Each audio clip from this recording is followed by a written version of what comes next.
दोस्तों, क्या आप जानते हैं कि भगवान विष्णु ने देवकी और वसुदेव के घर में ही क्यों जन्म लिया था? दोस्तों, अगर नहीं जानते तो आज हम इस विषय पर चर्चा करेंगे।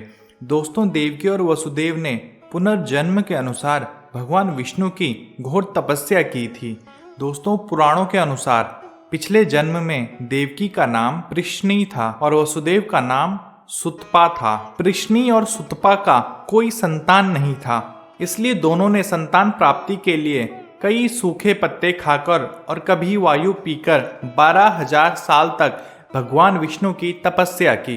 12,000 साल बाद भगवान विष्णु ने स्वयं प्रकट होकर दोनों को कहा कि मैं तुम्हारी तपस्या से प्रसन्न हूँ, तुम मुझसे वरदान मांगो। यह आवाज सुनकर दोनों ने अपने नेत्र खोले और स्वयं भगवान विष्णु को अपने समीप देखकर दोनों प्रसन्न हो गए। दोनों ने भगवान विष्णु को कहा कि हे प्रभु, हम दोनों की यह इच्छा है कि हमें आपके जैसा पुत्र मिले। पृश्नी और सुतपा को भगवान विष्णु ने वरदान दिया और अंतर्ध्यान हो गए।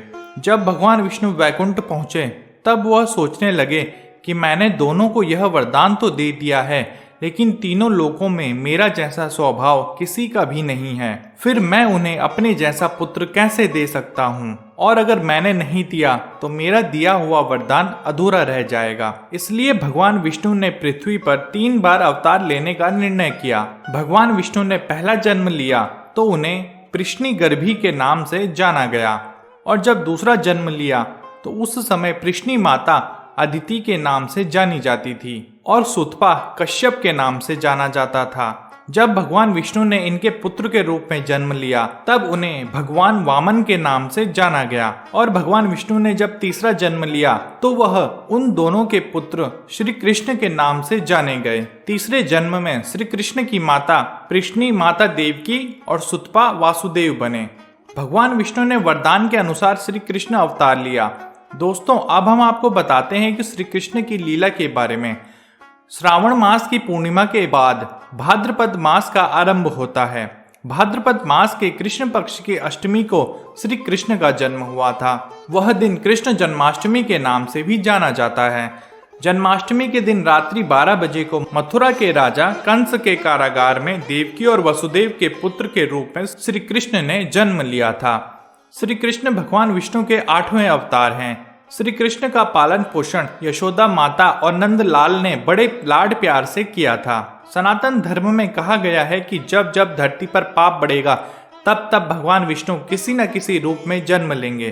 पौराणिक काल में भगवान विष्णु के 10 अवतार बताए गए हैं। जो सबसे प्रमुख अवतार हैं उन्हें श्री कृष्ण के रूप में पूजा जाता है। यह अवतार भगवान विष्णु ने धर्म की स्थापना के लिए लिया था।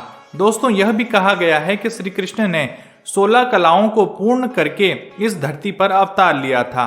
श्री कृष्ण ने अपने कार्य को पूर्ण करने के लिए शाम, दाम, दंड, भेद इन सब का सहारा लिया। श्री कृष्ण ने इस सब का सहारा इसलिए लिया क्योंकि उनका एकमात्र उद्देश्य था कि इस पृथ्वी को पापों से मुक्त करना।